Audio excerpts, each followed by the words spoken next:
Bienvenue au podcast de la NFL, l'assistant coach. Mon nom est Julien Gagnon et je suis avec Marc-André Morisseau. Bonsoir, coach. Bonsoir, coach. Alors, à brûle pour point, là, je te disais que semaine 3, c'est quand même une semaine assez spectaculaire, assez demandante. Et Marc, là, c'est sûr que là, je tiens à dire aux auditeurs, avant qu'on commence à parler des matchs de la semaine dernière, c'est sûr que là, on va varier un peu aujourd'hui. Parce qu'après 3 matchs, on a une petite idée des équipes. On va moins faire des breakdowns. On va voir la suite pour ces équipes-là après leur départ. J'aimerais commencer avec... Non, attends. Avant, j'ai quelque chose à dire là, avant qu'on parle des matchs. OK. En commençant, j'aimerais ça te dire que si chaque personne qui nous écoute dit à 2 amis de nous écouter, puis chacun de ces 2 amis-là dit à 2 amis de nous écouter, Ça, c'est puis pyramidal. chacun de ces 2 amis-là dit à 2 amis de nous écouter, ben peut-être que la semaine prochaine, on lâche nos jobs. Fait que voilà, ça, c'était mon premier, Wow. c'était mon premier commentaire. Wow. Mon deuxième commentaire, plus pertinent, je voudrais, sans me fâcher et sans m'offusquer, demander peut-être à la NFC de se réveiller au complet. Je ne sais pas, la NFC, allô, êtes-vous là? Ça vous tente-tu de jouer? La saison est commencée, ça fait 3 matchs. Pour vrai, la NFC, c'est une catastrophe. Il y a littéralement les Eagles dans la NFC, il n'y a rien d'autre. C'est une catastrophe. Il n'y a aucune équipe qui a commencé la saison. Je voulais pas commencer là, mais Marc, moi aussi, je vais te couper. Je t'arrête tout de suite. Coupe-moi, vas-y, parce que C'est que je suis fâché après la NFC. Dans la là. NFC, il y a quand même 2 divisions. On parle de la NFC South et la NFC West, qu'il y a 3 équipes à 1 victoire, 2 défaites. C'est une catastrophe. Et, Puis on s'entend, ouais. là, dans la NFC North, il y a les Vikings puis les Bears à 2-1. Puis on s'entend que les Vikings puis les Bears, là, ils n'ont rien montré de bon en ce début de saison-ci. Là. C'était très chancelant, je te dirais. C'est chancelant, là.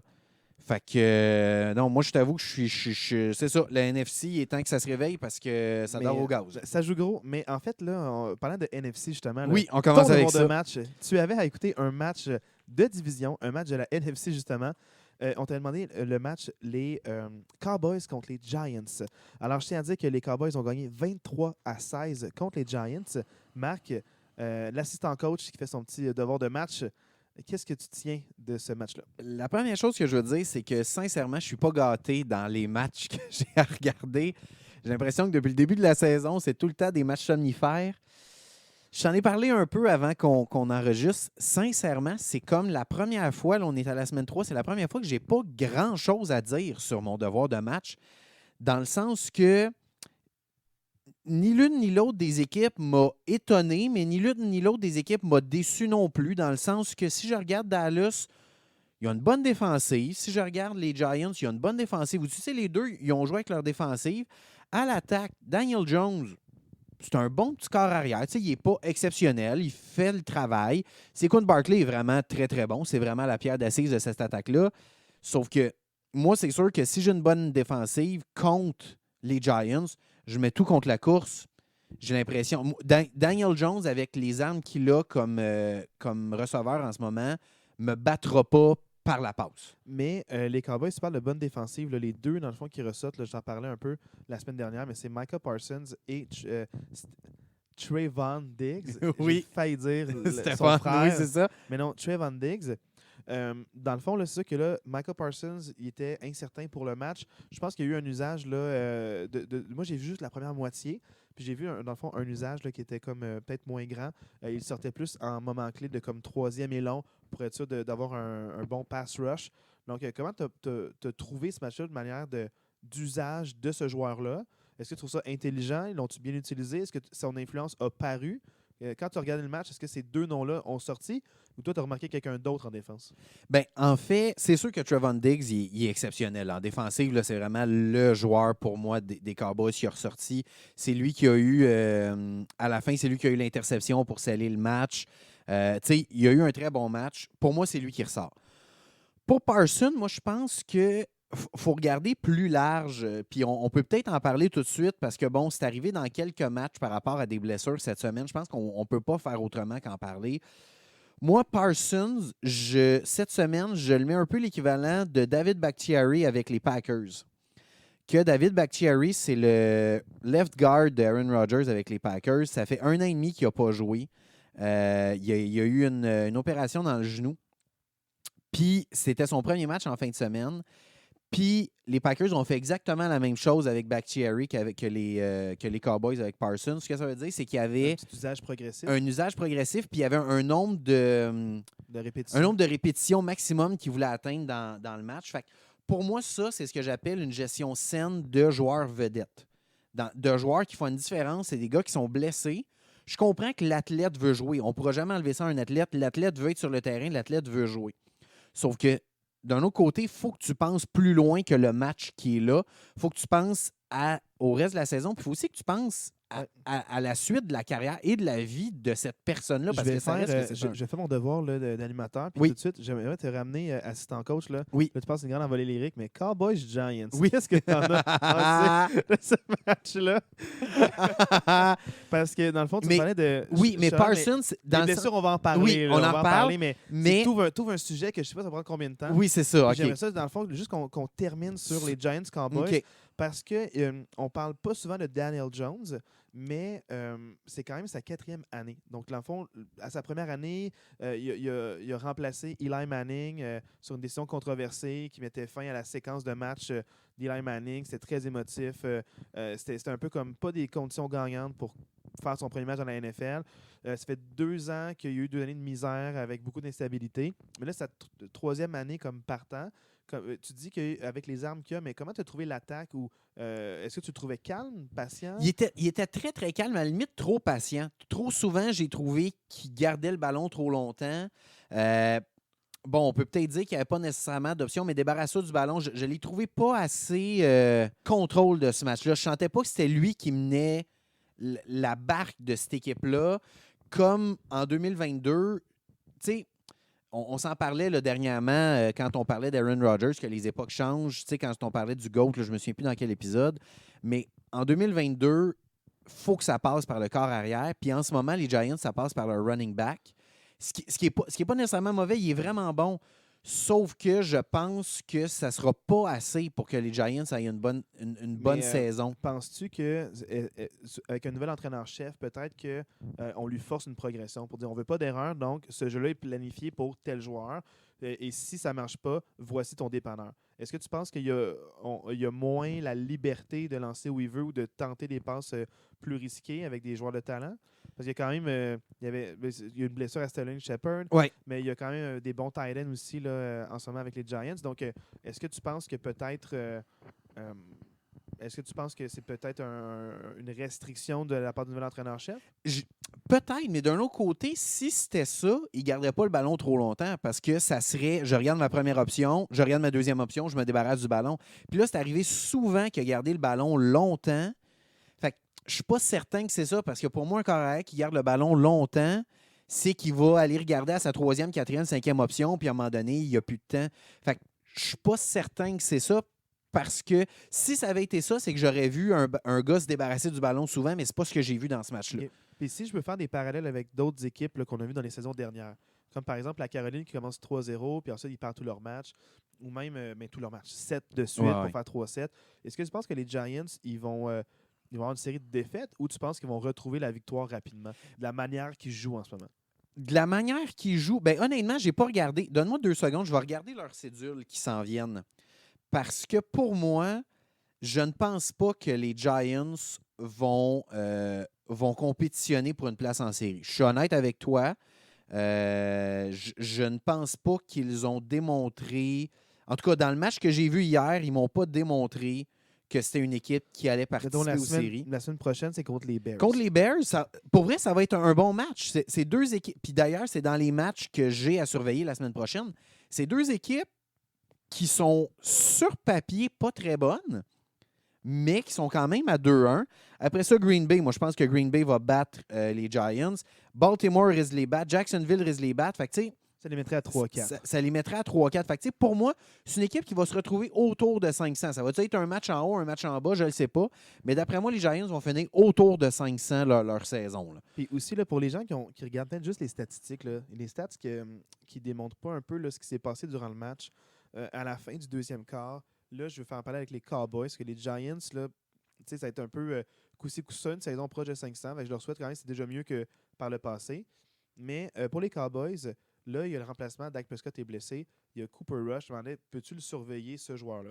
comment tu l'as senti au contrôle de l'attaque? On parlait de Daniel Jones. Là, maintenant, Cooper Rush, est-ce que lui, il a eu un meilleur impact durant le match? Pour moi, c'est ma surprise de ce match-là. J'ai senti un corps qui était super à l'aise, super en contrôle, puis qui essayait pas trop d'en faire, contrairement à Dak Prescott, que j'ai souvent l'impression qu'on y met beaucoup ça sur les épaules. Si c'est ton attaque, fais tout. Puis là, ça vient un peu contredire à ce que je disais, que l'attaque, c'est en 2022, il faut que ça passe par le corps arrière. Mais j'ai l'impression que oui, ça passe par le corps arrière, mais en ce moment, à l'attaque, pour moi, peut-être les deux meilleurs joueurs, rajoutons peut-être CeeDee Lamb, là, mais les deux meilleurs joueurs à l'attaque pour les Cowboys, c'est Elliott et Pollard. Puis j'ai l'impression que dans le match d'hier, vu que Prescott n'était pas là, on leur a donné beaucoup le ballon. Tu sais, 15 courses pour Elliott, 13 courses pour Pollard. C'est quand même 28 courses qu'on a données. Pollard, il a un jeu explosif aussi où il a couru pour une quarantaine de verges. Exactement. Tu sais, Pollard, il a un peu plus de verges qu'Elliott à cause de ce jeu explosif-là. Mais tu sais, on a quand même séparé le ballon 15 courses, 13 courses. Puis pour moi, c'est ça qui a fait la différence dans ce match-là. C'est qu'on s'est dit, on va se servir de nos running backs au lieu de juste mettre ça dans les mains de notre corps arrière. Puis Cooper Rush, il n'a rien fait d'exceptionnel. Pour moi, c'est un peu comme qui je pourrais dire? Un peu comme un Tua, dans le sens que Tua, il n'est pas exceptionnel, mais il ne fait pas d'erreur. Il donne bien le ballon, il gère bien son match. Pour moi, c'est un peu l'équivalent dans le sens que... Mais c'est bien que tu le compares à quelqu'un qui lance 6 passes de toucher. Ben, c'est ça. Dans le sens que pour moi, non, mais pour vrai, on s'entend que Tua a plus d'expérience, ça fait plus longtemps qu'il est là. Il y a peut-être plus d'armes offensives avec Tyreek Hill et Waddle, mais dans le sens que, comparé dans le style de... Mais, il fait pas trop d'erreurs, il donnera pas trop le ballon, mais ouais. il fera rien d'exceptionnel. Je comprends les erreurs, mais tu parles de rien d'exceptionnel, puis c'est là que ça me fâche un petit peu. Parce que moi, j'ai vu des jeux qui auraient pu être explosifs. Tu regardes sa feuille de match, puis les statistiques ne donnent pas l'ampleur du match. Il y a une bombe à CeeDee Lamb dans ses mains. CeeDee Lamb est démarqué, il réussit sa route, il reçoit la balle des mains, il l'échappe. Ça aurait été un jeu de 56 verges, puis il restait un seul joueur entre lui et la zone de but. Ça l'aurait amené dans les 15 verges à l'intérieur. Fait que même si il ne réussit pas à marquer un toucher, il peut sortir ses lignes de côté, il peut se faire plaquer, mais il se rapproche très proche. Puis tu rajoutes un 56 verges à ses statistiques, et là, on se rend compte que ce corps-là, peut-être que là, on parle moins d'un corps ordinaire. Fait qu'il y a des jeux que ça aurait pu. Moi, j'ai trouvé que peut-être que même l'attaque le laissait tomber. Puis je vais aller même un peu plus loin aussi. On parle d'une attaque où est-ce que Dak Prescott, sa meilleure année, c'était en 2016. C'est là qu'il y avait une saison de 13 victoires, 3 défaites. C'est là qu'ils ont fait les séries éliminatoires. Tout le monde les voyait, dans le fond, peut-être se rendre loin. Ils ont perdu au premier match, mais à ce moment-là, ce qu'ils faisaient, c'est beaucoup de protection, des jeux simplifiés, des jeux simples, beaucoup de courses avec Ezekiel Elliott, qui avait une année recrue exceptionnelle cette année-là, où est-ce qu'il y avait vraiment là, autant de les verges par course, mais aussi les verges totales par match. C'était hallucinant. Il y avait une centaine de verges en moyenne par match. Puis il y avait plus de 5 verges, 5,5 verges par la course, par course tentée. Donc, on est peut-être revenu à un moment où est-ce qu'on court plus de tight end, formation plus musclée pour une meilleure protection. On a seulement peut-être 3 targets qui vont être downfield. On a un dépanneur proche, donc il y a moins d'options, mais une bonne protection. Puis on revient à cette formule-là. Fait que moi, Cooper Rush, mais peut-être qu'ils se rendent compte que hey, Dak Prescott, on l'a trop voulu l'évoluer en ce corps dominant qui contrôle le match. Mais si on revenait avec ce format de jeu-là, puis on remettait Dak Prescott, ça le rendrait plus confortable, puis on reverrait un Dak avec des bonnes statistiques. Fait que tu sais, prends le même schéma de jeu, mais remplace Cooper Rush par Dak Prescott. Peut-être que Dak Prescott, on ne parle plus de l'année de début d'année un peu difficile, ou de 2 ans, où est-ce que ça se passait pas bien. Je suis 100% d'accord avec ce que tu dis. C'est sûr que d'un autre côté, moi, je te mentirais pas. Mike McCarthy, je le porte pas nécessairement dans mon cœur avec son historique avec les Packers, dans le sens que, pour moi, ça reste une équipe qui n'est pas très bien dirigée. C'est un entraîneur qui n'a pas nécessairement de points sur son équipe, qui se fie à ses joueurs vedettes puis qui n'a pas trop de plan de match. Fait que, pour moi, j'ai l'impression qu'avoir un Sean McVay ou quelqu'un de cette trempe-là avec les Cowboys, moi, je pense... McDaniels. Un Mike McDaniels, ouais. Quelqu'un de un Matt Lafleur. Quelqu'un avec une brouette là, pour transporter ses bijoux de famille. Exactement, c'est ça. On vous invite à écouter l'épisode de la semaine dernière, ou il y a 2 semaines, je ne sais plus trop. Avec des quotes.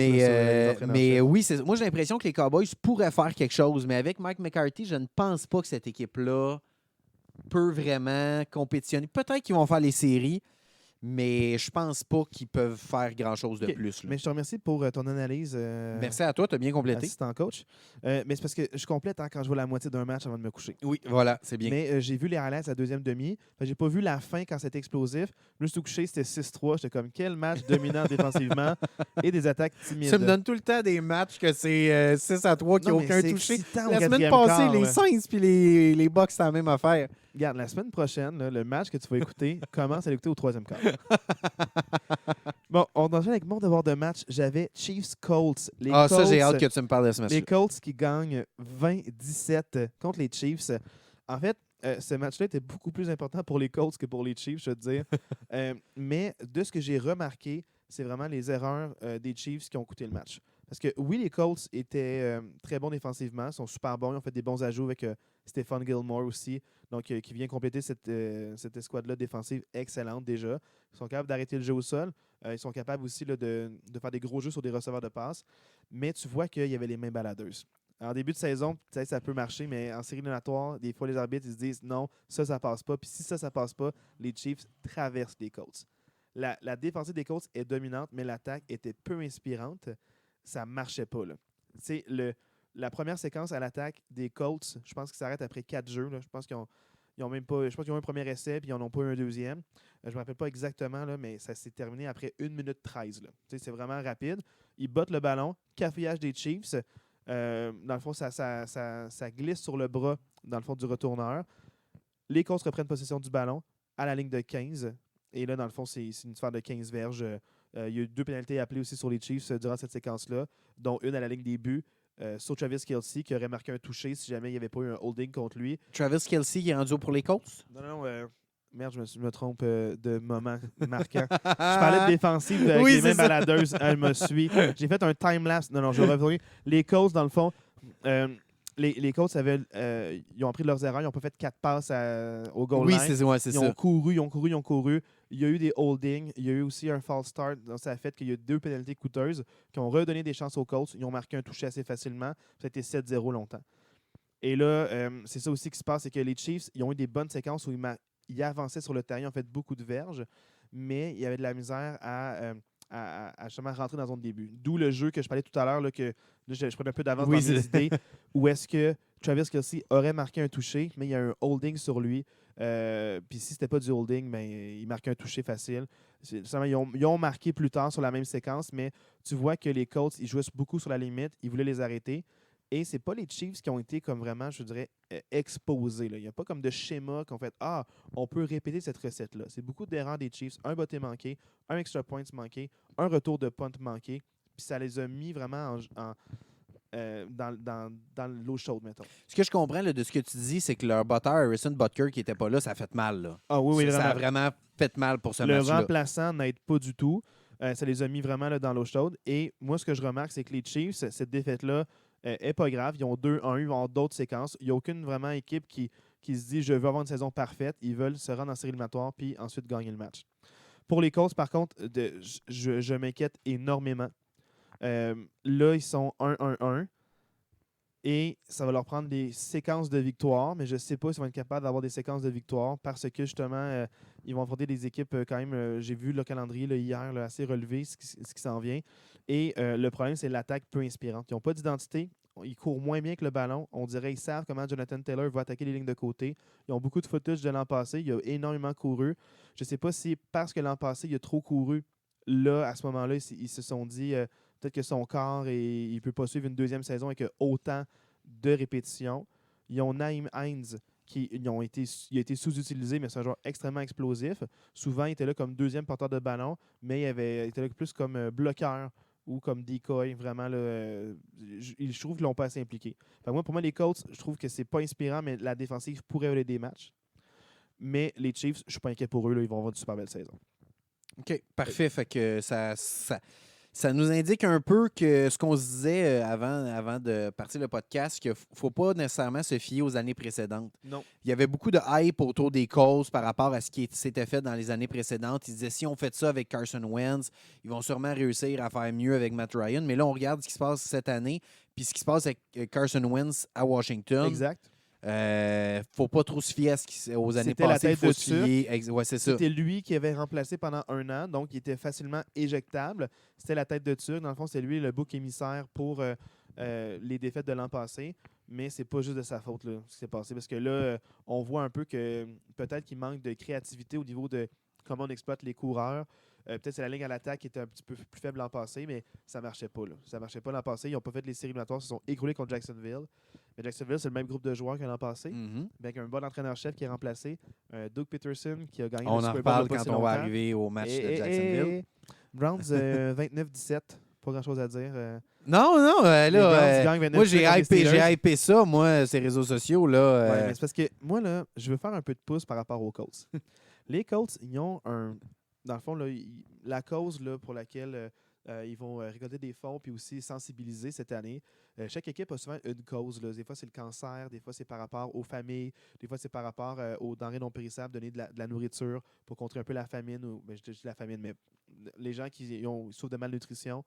Les Colts, eux, cette année, la cause qui embrace, c'est It's okay not to be okay.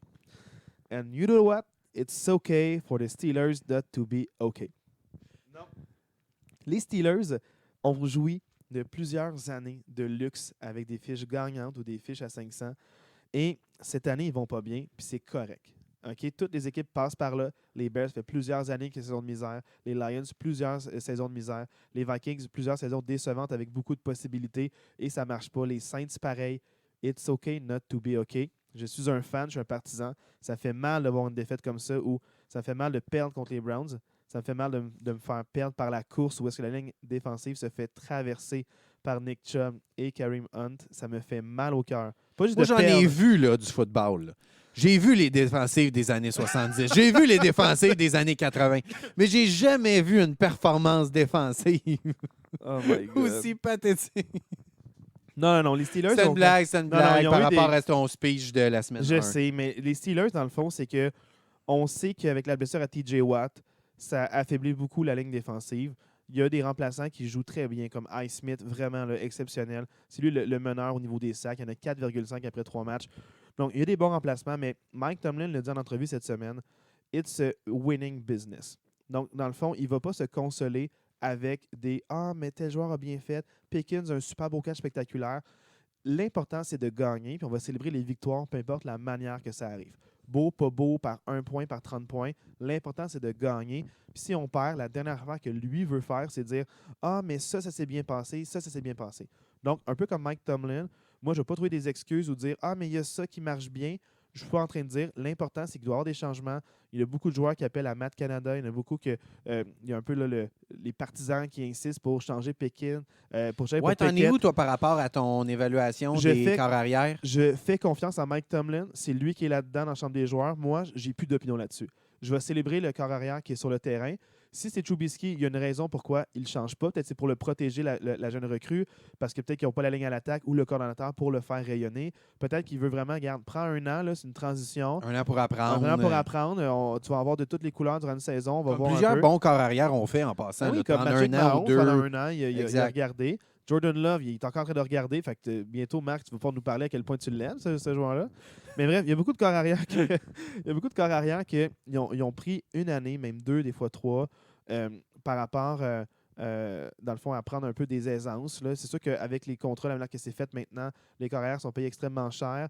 Le contrat recrue dure 4 saisons, donc ils veulent vite l'évaluer. Donc souvent, après 1 an ou 2, il va être vite mis sur le terrain pour la 3e année ou même la 4e année parce qu'ils veulent se dire, est-ce que je prends la 5e année comme option ou est-ce que je le signe à contrat tout de suite pour plusieurs années pour sécuriser mon futur. Donc, ils veulent évaluer les joueurs rapidement, mais la première année, ça fait du bien de juste le laisser apprendre. Ils voient comment on se prépare pour les matchs. Puis souvent aussi, veut pas, c'est que le corps arrière, là, quand il revient sur les lignes de côté, la première personne à qui il parle, c'est le backup QB. La communication est importante. Il voit tout de suite ce qui se passe avec Trubisky, les erreurs. Lui peut lui dire des commentaires, voir comment Trubisky se réajuste ou pas. Il peut se dire, OK, ça, c'est une bonne solution, ça, c'est pas une bonne solution. Puis les backup QB parlent énormément aux partants. Donc, ils ne sont pas juste assis sur les bancs puis il y a un gros fret pendant 3h30. Ils se parlent constamment. Comme ça, dès qu'il y en a un qui prend la relève, il sait déjà le système de jeu, puis quoi appliquer, puis comment faire les bonnes lectures. Puis il y a un regard sur la défensive adverse, puis il peut dire OK, tel joueur fait telle affaire, fais attention à ça. J'ai remarqué ça. Fait que les QB se parlent beaucoup. Fait que ça, même s'il ne joue pas, il est dans le match, il est impliqué. Donc, moi, j'aime ça. Fait que je fais confiance à Mike Tomlin. Je veux pas être un hater, parce que imagine que j'insiste là, pour que Pickett joue, puis que finalement, ça se passe pas bien. Je veux-tu me sentir cheap ou mal? Ça me tente pas. Je fais confiance à Mike Tomlin, puis c'est ça. Parfait. Je veux pas me sentir cheap ni mal. OK, Ni l'un des j'aime deux. ça. Tu mérites pas ça. Marc, en rafale, là, assez rapidement, parce qu'il y a beaucoup de matchs qu'on n'a pas vus cette semaine. On s'est concentré sur vraiment les matchs qu'on trouvait avec des enjeux plus Exact. Puis comme importants. tu as dit, on aime mieux cette semaine se concentrer sur la deuxième partie par rapport aux enjeux pour la suite. Fait qu'il y a beaucoup de matchs qu'on va pas dire grand-chose, mais... Exact. Les Panthers, qui est la surprise, gagnent 22-14 contre les Saints. Aussi, les Bears contre les Texans, un match extrêmement serré, 23-20 en toute fin du match. Les Bears l'emportent contre les Texans. Les Bills perdent contre les Dolphins. Les Dolphins l'emportent 21-19 dans un match où est-ce qu'il y a eu un jeu rocambolesque. Si vous voulez voir un butt punt, c'est le moment. Hey, je t'ai même pas répondu ce que tu m'as texté. C'est magique, La ce mime-là. La photo, où c'est est-ce qu'on voit le ballon imprégné C'est du dans génie. le popotin du joueur en avant de lui. C'est exceptionnel. Ça doit tellement faire mal. C'est du génie. Pour un safety, c'est exceptionnel. Mais bref, ça, j'ai vu le match au complet. J'étais fasciné par ce match-là. Et moi, je retiens juste que les Bills, on voit que la défensive était échaudée. Beaucoup de partants qui n'étaient pas là. 5 partants blessés qui 5 étaient pas là, partants dont blessés sur Micah Hyde qui est fini pour l'année. Exact, puis blessure au cou. Donc, c'est sûr que les Bills, beaucoup de blessures. La chaleur les a vraiment pas aidés. Mais c'est l'avantage de jouer à domicile. Quand les Bills vont jouer dans la neige, ben watch out les Dolphins. Là. Un poisson dans la neige, ça se passe pas bien. Je vais pratiquer ma blague. Oui, c'est bien, merci. Mais ça pour dire que les Dolphins, c'est une bonne équipe. Les Bills, c'est une bonne équipe. Les Bills ont perdu, mais ils n'ont pas été exposés. Donc, dans le fond, les Bills ont une belle saison. Ils ont eu leur défaite, tant mieux. Ils sont plus de on a une fiche parfaite. On là, est ça trop vient fort, de on est protéger la trop fiche beau. parfaite. Ils ont une défaite. Ça ne me fait pas peur pour la suite. Les Dolphins, on les attendait. Ils ont fait énormément de modifications avec Tyreek Hill, avec Chase Edmonds qui a connu un super beau match, avec Raheem Mostert qui est là peut-être un départ plus lent, mais il va être impliqué tôt ou tard.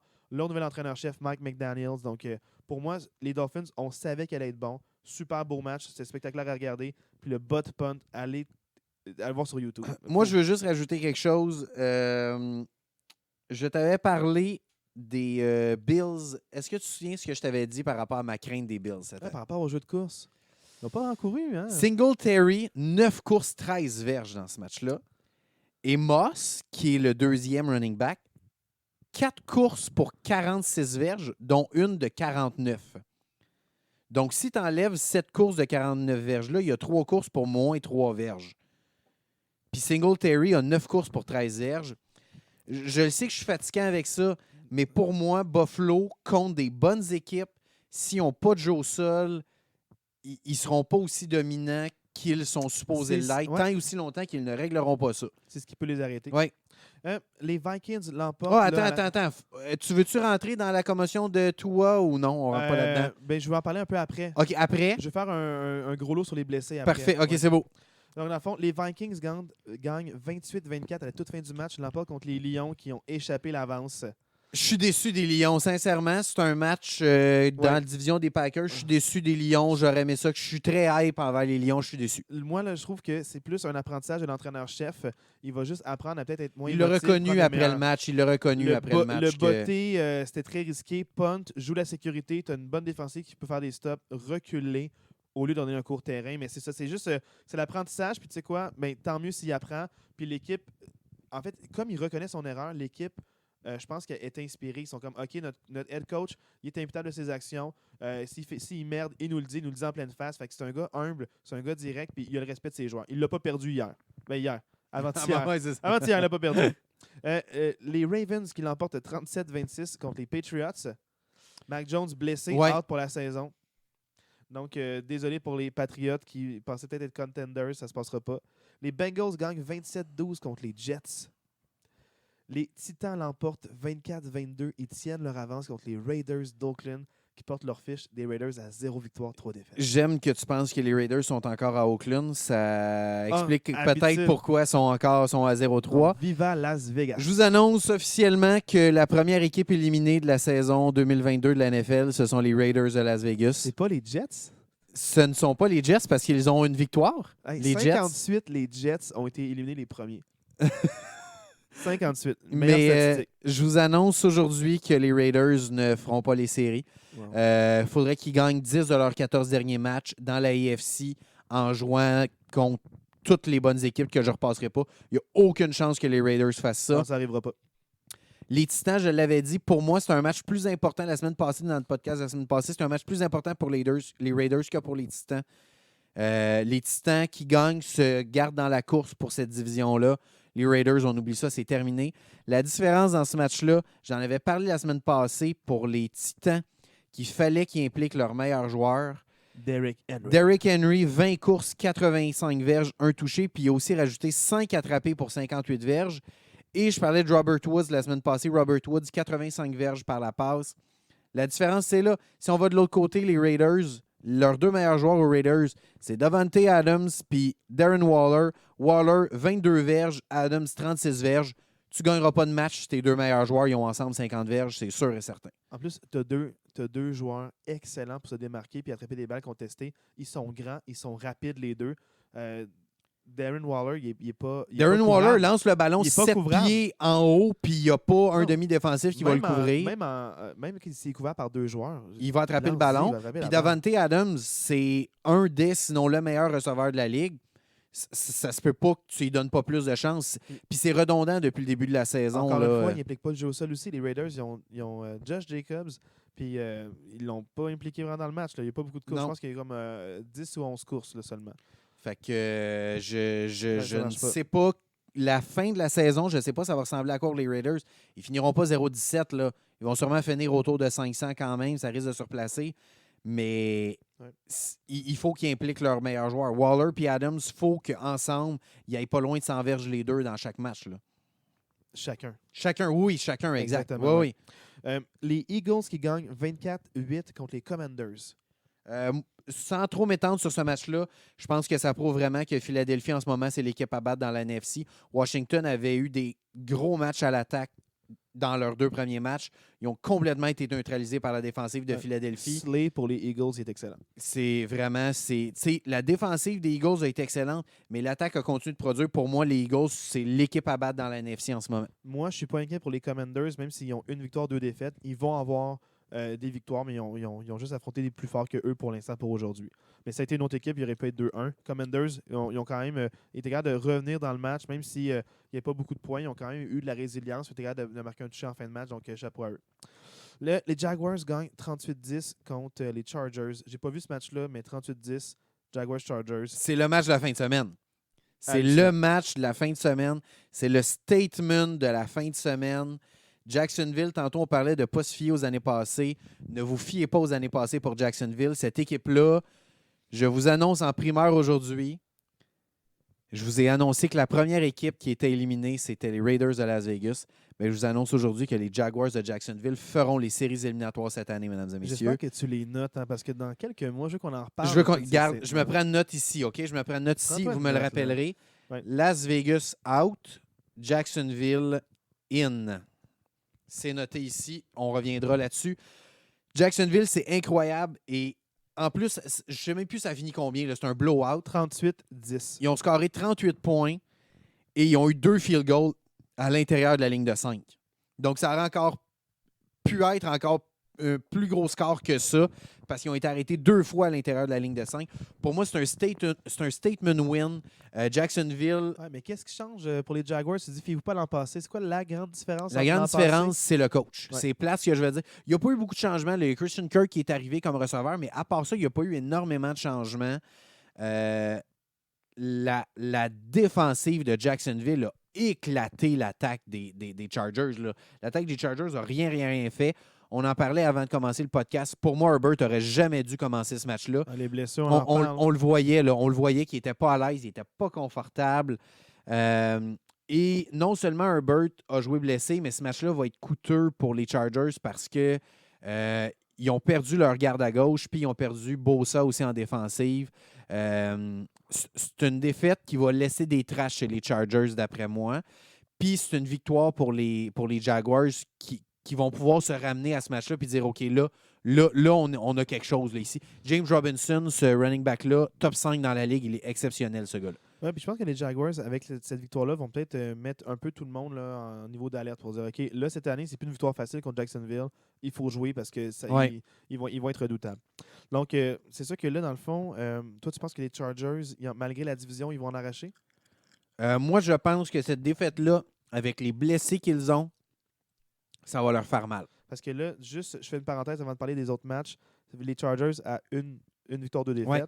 Là, on parle des Raiders à 0-3. Les Broncos à 2-1. Avec tous les problèmes qu'ils ont, puis avec l'attaque qui est pas capable d'être assez stimulante, parce que les Broncos vont soutenir ce premier rang-là. Je ne dis pas que les. Ben moi, je pense que les Chiefs vont finir premier dans cette Ouais, je division-là. pense aussi là. les Chiefs vont Moi, je finir pense premier. pas que les. Avec ce que j'ai vu dans ce match-là, mais pour vrai, je regarde la AFC, il y a tellement de bonnes équipes dans la AFC. J'ai de la misère à voir. En tout cas, avec ce que j'ai vu. L'année là, nous le dira, mais je comprends l'année ton nous le point dira. de vue, Je ouais. dis, peut-être qu'ils vont faire les séries, les Chargers, mais ils ne gagneront pas la division. Tu sais, tout le monde disait les Chargers, c'est la grosse équipe dans cette division-là. Tu sais, on parlait beaucoup des Chargers. Oui. Avec le retour de Herbert, tout le monde disait ils sont améliorés, ça va être une grosse année. Je vois pas comment les Chargers vont gagner cette division-là. Tu sais, puis, on va dire les vraies choses. Là. Dans les wildcards, là, les Dolphins ou les Bills, il y en a un des deux qui va gagner la division, l'autre va être wildcard. Peut-être les Colts, peut-être les Titans, les Jaguars vont se faufiler. Fait que, tu sais, il n'y aura pas 1000 places. Là. Ça va être difficile, là, les Chargers. Il va vraiment falloir qu'ils se ressaisissent. Puis avec les blessés qu'ils ont, c'est loin d'être fait pour les Chargers. Ouais. Prochain match, les Rams gagnent 20-12 contre les Cardinals. Ce match-là n'a jamais été serré.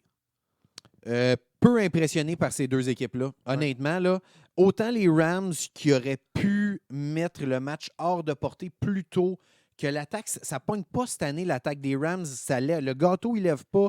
Je ne sais pas c'est quoi, mais le gâteau, il ne lève pas. Puis Arizona, la semaine passée, tu avais été énormément impressionné par Kyler Murray. J'ai été excessivement déçu par son match. Oui, moi aussi. Ça n'a vraiment pas levé. L'attaque des Cardinals est complètement anémique. Là. Ils n'ont rien fait. Oui, la défensive des Rams est bonne, mais pour moi, c'est pas la def des Rams qui a fait la différence dans ce match-là. C'est vraiment l'attaque des Cards. Parlons qui a des rien fiches. fait. Cardinals, 1 victoire, 2 défaites. Leur seule victoire, c'est contre les Raiders. Voilà. Puis les Rams, 2 victoires, 1 défaite. Leur seule défaite, c'est contre les Bills à la première semaine d'activité, le season opener. Et peut-être que les Rams vont pour moi, c'est un chemin facile vers les séries éliminatoires parce qu'il n'y a pas beaucoup d'équipes dans la NFC vraiment très dominantes. Non, c'est ça. Ils risquent de gagner leur division et ça va faire que peut-être que comme la saison va être peut-être moins ardue, ils vont être en santé pour les playoffs et qu'ils pourraient faire des flamèches. Exact. Fait que moi, je les vois quand même contender à cause de ça. Moi, j'y vais contender parce qu'ils qu'ils sont vont en gagner santé. leur division. Ouais. Fait que, tu sais, pour moi, si tu gagnes ta division, tu es un contender. Fait Ouais. que. Les Falcons gagnent 27-23 contre les Seahawks. Corderell. Patterson! Yes, sir. Mon joueur. Qu'est-ce qu'il a fait en fin de semaine, Marc? Mais encore une fois, là, c'est le joueur. J'adore Corderell. Depuis, j'en ai déjà parlé, mais depuis que je l'ai ramassé dans les waivers, c'est exceptionnel ce qu'il fait, ce gars-là. 17 courses pour 141 verges. C'est incroyable, ce gars-là. Très bon. Wow. Il est exceptionnel, On Corderell. parle d'un vétéran de plusieurs saisons en plus. Absolument. Pour moi, je vais en reparler quand on va parler du match Green Bay-Tampa Bay, mais moi, je ne tasse pas les Falcons pour peut-être gagner cette division-là. Pour moi, l'attaque des Falcons me montre beaucoup plus que l'attaque de Tampa Bay. Je comprends qu'il y a des blessés avec Tampa Bay, on va y revenir tantôt, là. Mais je ne tasse pas cette équipe-là pour participer aux séries éliminatoires dans l'NFC, surtout que dans l'NFC, Il y a beaucoup d'équipes à 1-2. Ouais. C'est faisable. il y a beaucoup d'équipes à 1-2, puis il n'y a pas beaucoup de bonnes équipes en ce moment qui me démontrent qu'elles méritent de participer aux séries. Fait que pour moi, les Falcons, il y a peut-être de quoi là. Packers gagnent 14-12 contre les Buccaneers.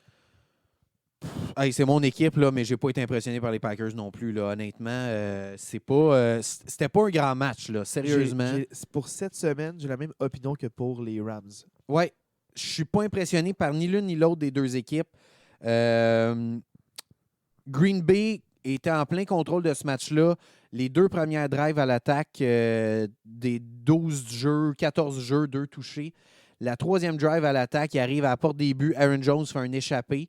Puis c'est comme si cet échappé-là, dans la zone des buts, à la ligne de 1, là, puis les Tampa Bay ont ramassé le ballon dans la zone de but. Ça a complètement changé l'allure du match. C'est comme si après ça, la défensive de Tampa Bay a repris le dessus, puis l'attaque des Packers ne savait plus trop sur quel pied danser. Mais pour moi, je sais pas, j'ai la difficulté à comprendre. La défensive de Tampa Bay reste très bonne. Là, honnêtement, la défensive de Tampa Bay a été dominante. Mais pour moi, ça reste qu'il y a plus de questions à l'attaque des Packers qu'on le pense. Là. Pour moi, la semaine passée, je vantais un peu le système avec 2 running backs. Ça n'a aucunement fonctionné en fin de semaine. Mais en fait, les Buccaneers sont bons contre la course, puis ils se C'est sont ça. ajustés. Ils ont vu le schéma. Ils ont fait, OK, voici ce que tu fais. Puis on va s'ajuster à ce que tu viens de nous proposer. Puis Bono avec tes wide receivers, puis les Packers n'ont pas été capables. Non. Ils ont fini par gagner, là, mais dans le sens qu'ils n'ont pas gagné à cause des wide receivers.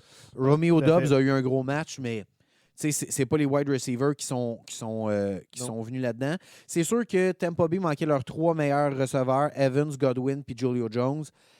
J'ai l'impression que ça joue pour beaucoup. Si tu ramènes ces 3 receveurs-là, je suis convaincu que Tampa Bay gagne ce match-là. Mais il fait plus que 12 points du moins. Exactement, c'est ça. Ouais. Fait que Tampa Bay, oui, ça peut être inquiétant, mais attendons de voir quand ces receveurs-là vont revenir, ce que ça va donner. Moi, je m'attends que ces 2 équipes, même si ces 2 équipes-là ne m'ont pas impressionné, ces 2 équipes-là vont être en série. Green Bay va gagner sa division, Tampa Bay risque de gagner sa division aussi, sinon on va se classer comme wild card.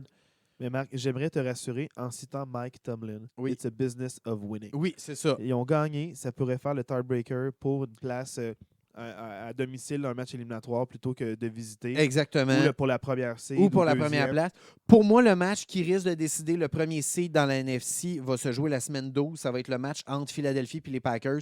C'est probablement ce match-là qui va décider du premier seed dans la NFC. Enfin, dans le fond, on va prendre une pause de la semaine 4 à la semaine 11, puis on vous revient. Et on vous revient à la semaine 12. la semaine 12 pour le match qui est vraiment important. Dernier match, dans le fond, qu'on va parler. Prime time. Dans le fond, Broncos 49ers, les Broncos qui gagnent 11-10. C'est tout ce que j'ai à dire. Prime time. Je suis allé me coucher assez vite, puis j'ai pas regretté cette décision-là. Donc, 11-10, c'est 2 équipes qui, Jimmy G avait peut-être fait une bonne première impression, mais on voit que là, c'était très limité, peu mobile, des mauvaises décisions, beaucoup de séquences à l'attaque qui se terminent rapidement, le jeu au sol qui n'a pas été marquant, Deebo Samuel qui rapidement, on dirait qu'il a été incommodé par une blessure. Donc, c'est pas des bons signes, c'est pas des bonnes nouvelles. Les Broncos gagnent, donc ils sont une fiche de 2-1, mais 11 points, dont un safety. J'ai amené, je sais pas quoi dire. C'est drôle, hein, mais pour moi, la fiche de 2-1 des Broncos m'impressionne aucunement. Pour moi, on parlait des Commanders de Washington ou des Falcons d'Atlanta qui sont à 1-2. Mais pour moi, je joue mieux que les. J'aimerais ça te parler, j'aimerais te parler d'un sujet aussi. Là. Je pense que j'en ai parlé dans un podcast où je ne sais pas si je t'en parlais à toi, mais dans le fond, les équipes de la NFL utilisent un sample de 5 matchs pour se préparer. Donc, tant qu'on n'a pas atteint le 5 matchs, tout peut arriver, les surprises arrivent. Mais quand il y a un entraîneur-chef qui voit les 5 derniers matchs d'une équipe, il voit les tendances, puis il voit sur 5 semaines qu'est-ce que les équipes proposent, comment elles se sont ajustées aux défensives adverses, aux attaques adverses. Puis c'est là qu'on voit le travail des entraîneurs-chefs. Fait dans les premières semaines, tout peut arriver. L'important, c'est d'avoir des victoires, peu importe la manière.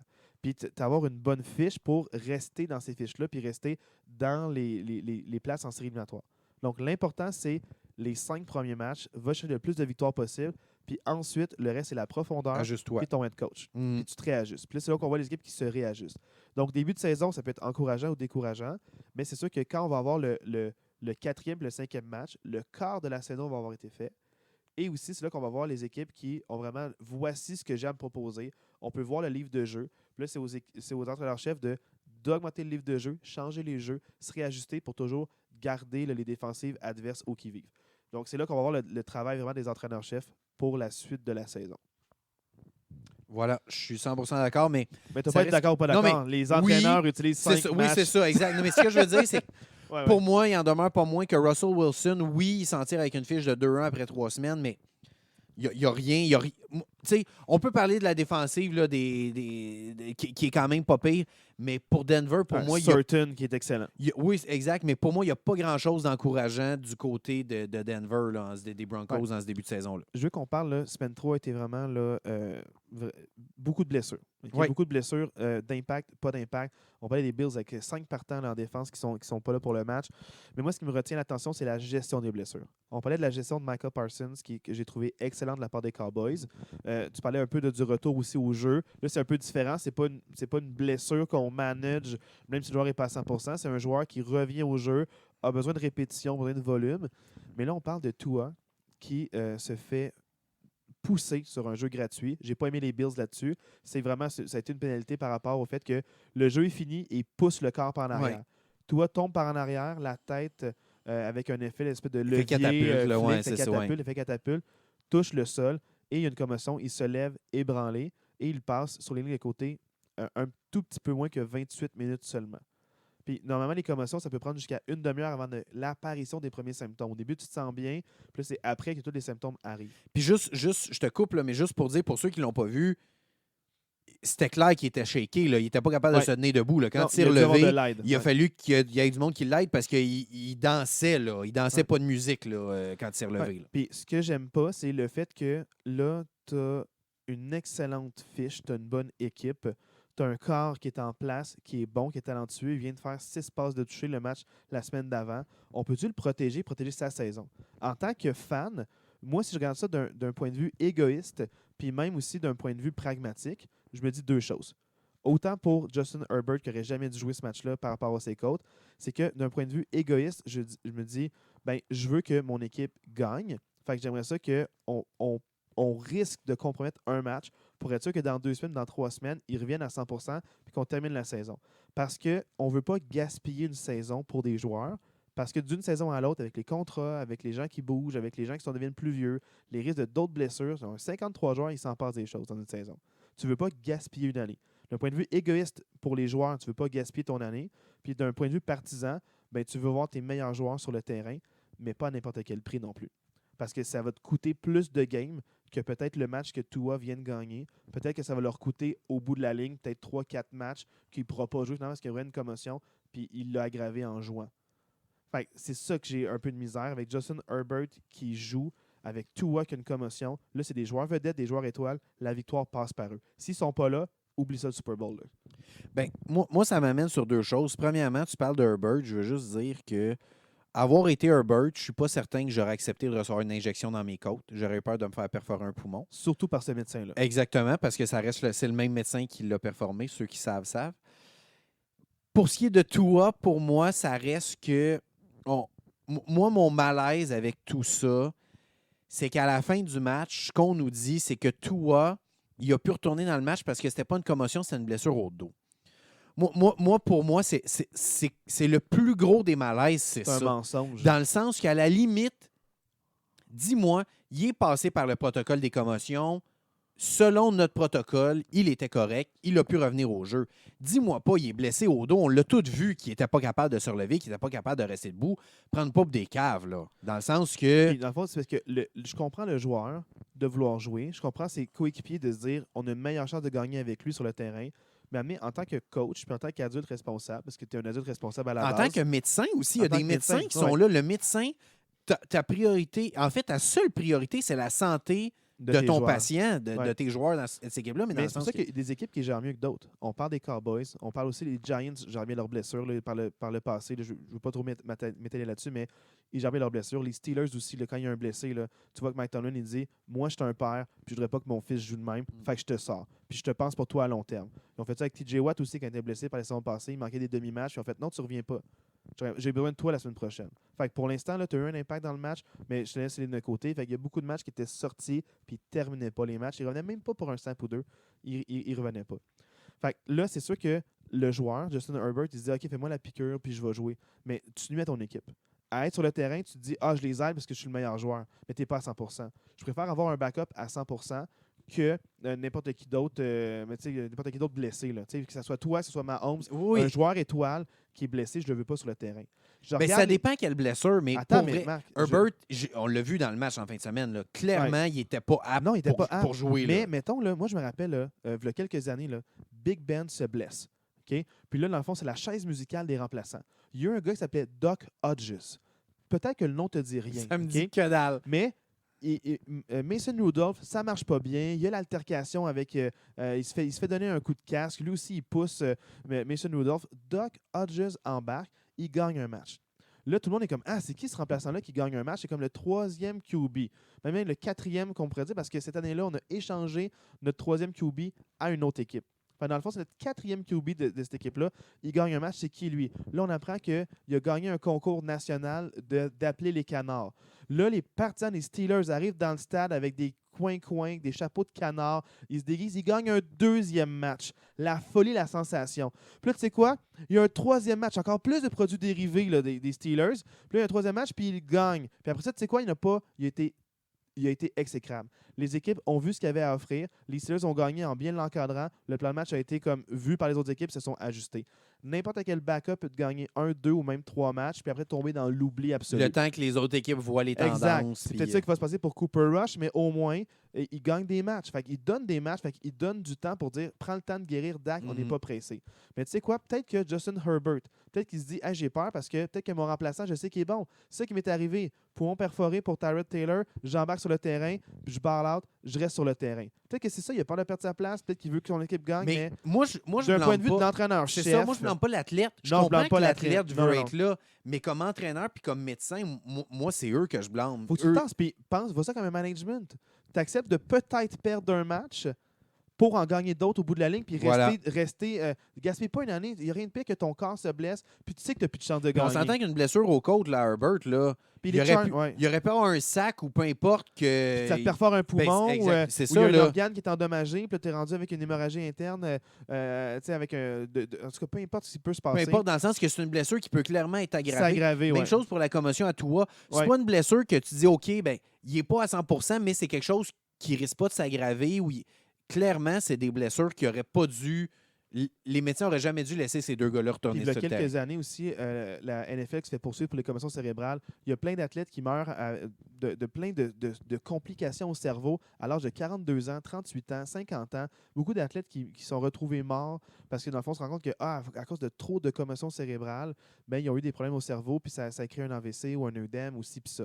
Donc, c'est sûr que là, je me dis, pour le joueur, tu veux une bonne carrière, mais aussi tu veux une bonne retraite aussi. Tu veux profiter de tes millions. Surtout, je ne sais pas c'est quoi la statistique, mais la moyenne de longévité des carrières dans la NFL, c'est pas long. Là. À part les superstars, là, en moyenne, un joueur ne joue pas longtemps dans la NFL. La moyenne, c'est 2 saisons. T'sais? En moyenne. La moyenne, c'est 2 saisons. Ton après-carrière est beaucoup plus important que ta carrière, en quelque part. Là, fait que c'est pas mieux si toi, c'est une sensation pour 2-3 ans, puis que dans 4 ans, il est chez eux, puis qu'il y a de la misère à vivre son quotidien, puis à se lever de son lit. Là. Je comprends qu'il y a peut-être beaucoup de joueurs ou de partisans qui disent « Ah yes, Tua, c'est un tough, il est revenu. But it's okay not to be okay. » Là-dessus, j'aimerais ça te parler là, de peut-être « It's okay not to be okay, but it's okay to win now. » Oui! Là, je vais vous parler un peu des matchs la semaine prochaine. Les matchs pivots. On va les appeler comme ça. Oui. Okay? Le premier match pivot que j'aimerais te parler, c'est sûr que par rapport aux Bengals, ils viennent de gagner un match contre les Jets. Bravo à vous.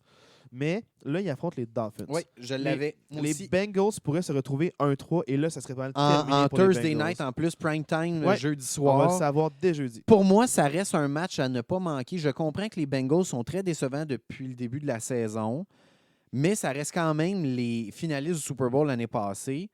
Puis pour moi, c'est un match tournant. Moi, on s'entend, la différence entre 2-2 et 1-3 est immense dans la NFL. De tomber 1-3, c'est excessivement difficile de revenir de ça. Mais pour moi, Cincinnati, c'est pas une victoire à tout prix, ça prend un bon match. Parce que ça reste que Miami, c'est une des, sinon la meilleure équipe de la NFL en ce moment. Fait que même si Cincinnati perd, mettons, je lance un score comme ça, 27-24, c'est un bon match serré. Pour moi, Cincinnati va démontrer que, OK, ils ont des chances quand même de faire les séries.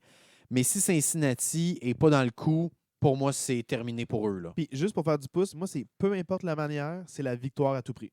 OK, C'est toi, tu vas la- plus loin que moi, ouais, c'est ça. Moi, c'est la victoire à tout prix. Ce que je veux dire par là, c'est que je veux pas voir nécessairement par un point, que ça soit genre 19 ou que ça soit 37-32, que la défensive soit bonne ou pas bonne, que le jeu au sol soit bon ou pas bon, que les rois. Peu importe, là, c'est que les Bengals ne peuvent pas être 1-3. Fait que peu importe comment qu'ils. Tu sais, je veux pas mon sentiment de confiance, là. Je veux une victoire, parce que ça, ils réajusteront après ça. C'est un match super important parce que tu es contre l'équipe de l'heure, une équipe qui est tough, une équipe qui est rough, une équipe qui a une excellente défensive, super dominante, celle des Dolphins, puis une attaque explosive. Fait que dans le fond, là, si tu es capable de te battre contre eux, là, tu reviens contender, puis tu es à 2-2, tu te sauves ta saison. Mais 1-3, 1-3, c'est très difficile de il faut revenir que tu de ça. gagnes. Point final. Peu Ouais. importe la manière, moi, je trouve qu'il faut que tu gagnes. C'est un peu, pour moi, c'est ça un peu la nuance avec moi versus ton propos. Là. Parfait. C'est comme ça que je le vois. Autre match super important, moi, il y en a 2 autres qu'il faut absolument qu'on parle. Juste mentionner qu'en fin de semaine, c'est le début des matchs en Europe. Fait que pour les intéressés, il y a un match le dimanche matin dans les prochaines semaines. Fait que cette semaine, c'est Minnesota contre Nouvelle-Orléans. C'est pas un match qui retient mon attention, mais quand même mentionner qu'il y a un match le dimanche Il y a un matin. match, cette plage horaire-là, puis je vais Exactement. l'écouter avec mon café à la main. Voilà, c'est ça. Mais un match super important, c'est les Chargers contre les Texans. Les Texans sont 0-2-1. C'est pas un match important pour les Texans en tant que tel. C'est un match important pour les Chargers. Tu veux être 2-2 et c'est un match que tu dois gagner. Les Chargers tu dois écraser les Texans. Exactement. Dans le fond, c'est sûr qu'on Ils en ont parlait de. aucune raison de perdre. En fait, tu perds ce match-là, ça te déclasse automatiquement des séries. Là, Ouais, dans il le faut sens vraiment t'as que tu gagnes ce match-là. Ouais. Voilà. Autre match que je considère là, important, mais pas urgent, mais je considère vraiment important parce que ça va donner une idée des forces. Jaguars contre Eagles. Ah, ben oui, Dans le fond, oui. ce match-là, ça va être vraiment là, les Jaguars ont surpris, ils ont été dominants par les semaines passées. Et s'ils gagnent contre les Eagles, ça veut dire que ça les met vraiment, les Eagles, tout le monde les voit en tête de la NFC. Mais on parle de la NFC peut-être un peu moins tough. Fait que je veux voir les Eagles contre un bon contender, les Jaguars. Puis en plus, Doug Peterson, Contre son ancienne équipe. contre son ancienne équipe laquelle il a gagné le Super Bowl, il pourrait faire un gros statement. Moi, je ne sais pas ça va aller à l'avantage de qui, mais ça va être un match qui risque d'être spectaculaire, mais surtout surprenant. Parce qu'on parle de 2 bonnes défensives, 2 bonnes attaques. Je ne sais pas ça va finir, mais pour de vrai, ça, c'est ton devoir de match pour la semaine prochaine, Marc. OK. Parfait. Jacksonville, Philadelphie, je suis content de regarder ce match-là. Je l'aurais regardé de toute façon. Mais c'est ton devoir de match parce que je trouve que c'est un match important. Puis je veux pas te donner un match qui va finir 3-3 à la Je vous mi-temps. annonce que ce match-là va finir 10-7. Vu que c'est moi vu que c'est mon devoir de match. Tu viens de jinxer la patente. Non, mais j'espère que ça va être J'espère que ça va être pas à cause que les attaques sont pas bonnes, mais que les défensives Oui, sont oui. dominantes. Je te le souhaite, Marc. Oui, c'est ça. Ouais, ça, c'est vraiment mes 3 matchs là, que je considère à surveiller, qui sont vraiment, je trouve, entre guillemets, importants. Pour moi, il y a un autre match qui devrait être un bon match, le match du dimanche soir, Chiefs contre Buccaneers. Moi, j'ai hâte de voir parce que Evans, c'est sûr qu'il revient au jeu. Godwin est supposé de revenir au jeu. Moi, j'ai hâte de voir les Buccaneers avec leurs armes contre une bonne équipe, les Chiefs. C'est 2 équipes qui sont à 2-1. C'est 2 équipes qui vont se battre pour leur sommet de leur conférence. Moi, je pense que ça peut être un très bon match de football dimanche soir. Est-ce que c'est mon devoir de match? Ce n'est pas ton devoir de match. Oh, d'abord, c'est quel match que tu me donnes? Ton devoir de match, je t'en avais pas parlé. Souvent, je te sors des matchs du champ gauche, mais finalement, tu es agréablement surpris. Je te sors un match du champ gauche aujourd'hui. Je vais te demander de regarder le match entre les Bears et les Giants. Oh! C'est 2 équipes qui sont à 2-1. Donc, il y a une de ces 2 équipes-là qui va se ramasser à 3-1. Mais je veux ton input sur ces 2 équipes-là parce que moi, j'ai vu les 2. Ou pas, dans le fond, Exact. Ouais. Moi, j'ai vu les 2. J'ai vu les Bears contre les Packers, puis j'ai vu les Giants la semaine passée. J'ai pas été impressionné par ni l'une ni l'autre de ces 2 équipes-là, mais il y a toujours bien de ces 2 équipes-là qui va se ramasser à 3 victoires, 1 défaite. Puis 3 victoires, 1 défaite, tu as quand même une pas pire chance d'accéder aux séries éliminatoires.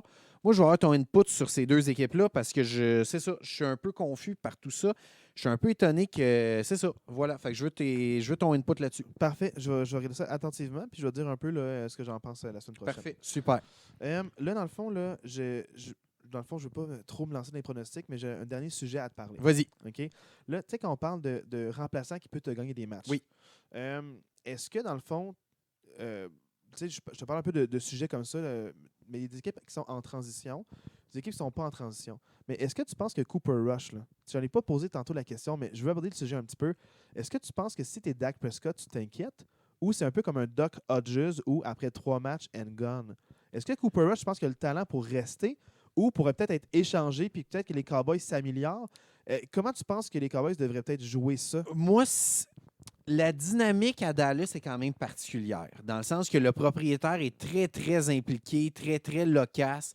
Et ça fait plusieurs années que le propriétaire, il le crie partout que Dak Prescott, c'est son gars, c'est sur lui qui veut que sa franchise repose. Fait que moi, si je suis Dak Prescott, je m'en fais pas plus qu'il faut parce que je sais que le propriétaire, il est de mon bord puis il va rester de mon bord. Par contre, tu échanges Cooper Rush? Ou tu le par gardes au cas où? contre, et je suis à l'écoute de ce que je peux avoir. Dans le sens que s'il y a une équipe qui m'approche et qui est capable de me donner un bon receveur pour, par exemple, je ne sais pas, moi, une équipe, genre, mettons les Patriots là, qui ont perdu Mac Jones, qui disent on a besoin d'un QB là. Moi, je suis prêt à te donner un bon receveur. Pourquoi pas? Mais avec l'historique de Dak Prescott les 3-4 dernières années, qui se blesse constamment, qui joue 2 games, il se blesse, il revient, il joue 2 games, il se blesse. Moi, je n'irais pas ça le garder et me dire, hey, si j'ai pas une bonne offre, moi, je n'irais pas le garder et dire, hey, j'ai quand même mon backup qui peut venir faire la job. D'un coup, Prescott se blesse encore. OK. Puis, dernière affaire aussi que je veux savoir, là, on parle des tendances, des trajectoires. Il y a une équipe qui a mal parti, mais qui aurait eu le potentiel de bien partir. Je te parle des Jets. Joe Flacco a eu un super beau match. Il a eu 2 défaites. Mais pensez que quand Wilson va revenir, l'attaque va pogner, puis là, c'est une équipe qui doit être prise au sérieux? Pour moi, c'est difficile à dire parce que la AFC est tellement forte. Puis, ils ont les Bills, puis les Dolphins dans leur division. J'ai beaucoup de difficultés à voir les Jets avoir une saison respectable. J'ai l'impression qu'ils vont encore finir à 3-4 victoires pas parce qu'ils sont pas bons, mais c'est que la AFC a tellement de bonnes équipes. Il y en a 7 qui vont faire les séries éliminatoires. Puis vite de même, là, de la tendance qu'on voit, on peut voir Dolphins-Bills.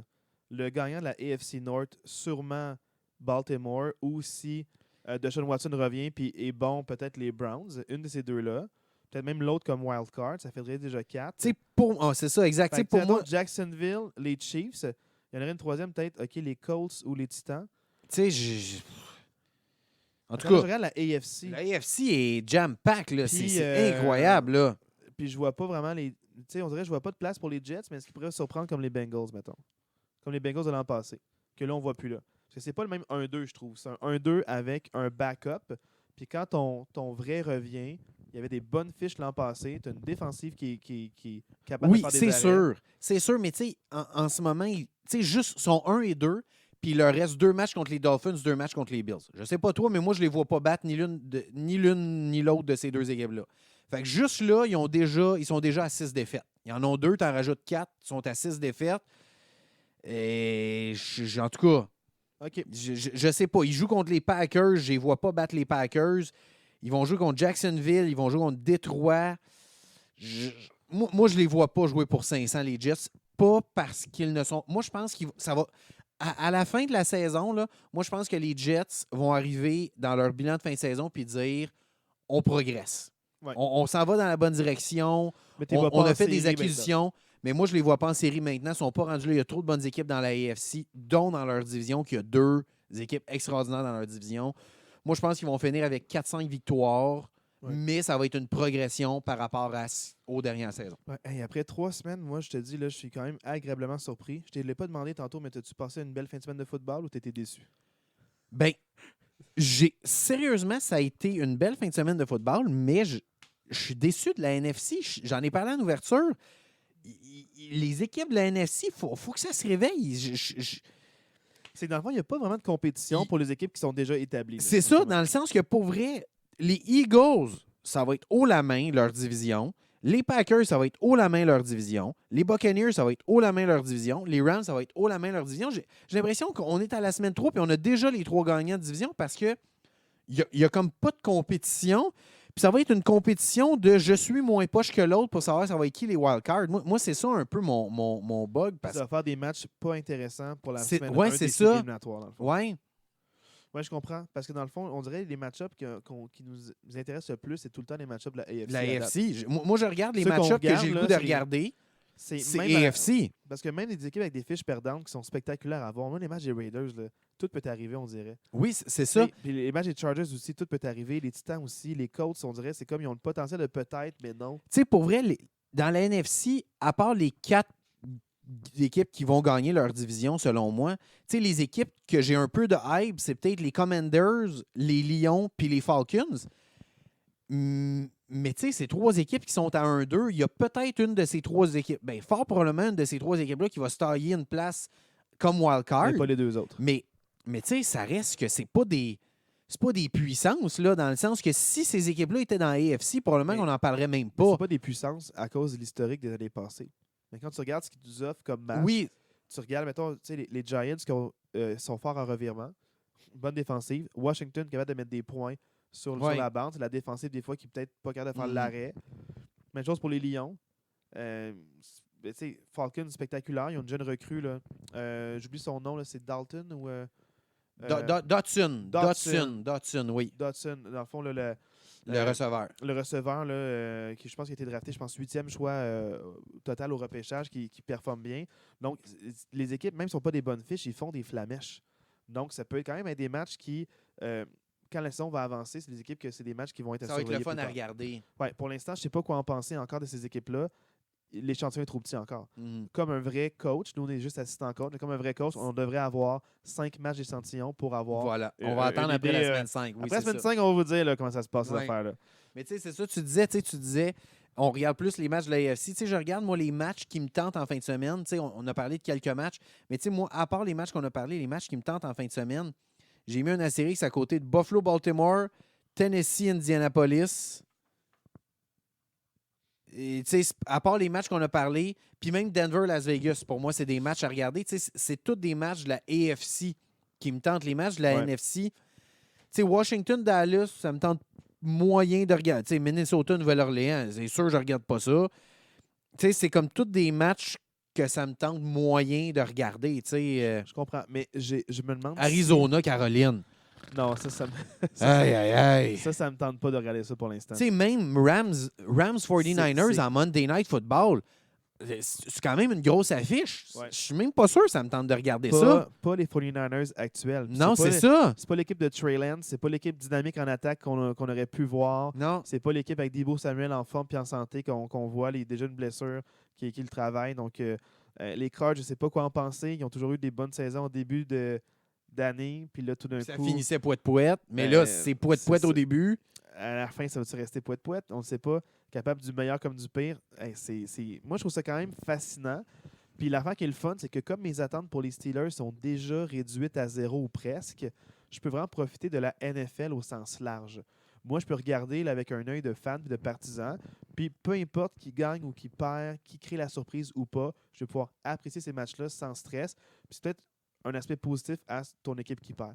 Tu te réjouis avec les autres matchs, de voir les gens C'est qui que tu pleurent. apprécies plus le reste de la ligue, puis tu es J'arrête- moins ouais, à exactement. juste être tunnel vision sur ton équipe, de dire Tout ah, à c'est fait. résultat-là, il est bon mon équipe, puis tu vois plus la NFL. Exactement, globalement. puis ça va me faire du bien parce que là, je vais pouvoir peut-être écouter les matchs sans stress pour le spectacle, puis moins dans le fond. Puis si jamais un match ne m'intéresse pas, ben, je le ferme. Parce que les Steelers, même s'ils se font éclater, même s'ils gagnent, je vais écouter le match jusqu'à la fin. Puis je reste impliqué. Puis des fois, c'est ça qui fait mal, c'est que ça fait 1 heure que je sais qu'ils vont perdre, puis ils perdent quand même. Puis là, ça me fait mal de voir ça. Tandis que s'il y a un autre match où je vois une équipe qui perd, mais je fais comme OK, elle perd. Wow, l'autre équipe fait beaucoup de points au tableau. Tu peux c'est le ouais, fun. Ça me dérange c'est ça. pas de voir une équipe qui perd. Puis tu sais, Donc, ça en me fin fait de semaine, tes Steelers jouent contre les Jets, justement, qu'on vient de parler. un bombe sur mon cœur. Ça même être intéressant comme match. J'ai hâte de voir. J'ai hâte de voir. Pour Je vrai, sais pas. je sais Ouais. pas ça peut aller dans quelle direction, mais ça peut quand même être un match intéressant, ça. Oui, mais je veux pas le conseiller à personne. Ça, c'est je vais peut-être conseiller la rediffusion si jamais le match était bon. OK? Donc, je m'en tiens à mes 3 priorités, puis ça va être ça qui est ça pour aujourd'hui. Hey, mais là-dessus, c'est ce qui complète un peu mes questions que j'avais Yes, posées. absolument. Puis, j'ai hâte de voir les matchs en fin de semaine. Un quart de saison, c'est quand même 25 Pensez-y 2 secondes. Alors, je sais, regarde, c'est 17 matchs, là, c'est pas tout à fait 25 Mais après 4 matchs, on va pouvoir voir un peu plus les tendances. Qui est à 1-3, qui est à 2-2. Est-ce qu'il y aura une équipe Comme on encore à disait, 4-0? 2-2 puis 1-3, c'est un monde de différence. 1-3, ça va être vraiment difficile de remonter ça. Là. Fait que, coach, j'ai hâte de te retrouver la semaine prochaine. Passe Bonne une semaine tout le monde. Yes, bonne bon semaine. football. Bon football, bonne semaine de football. À la prochaine. Ciao.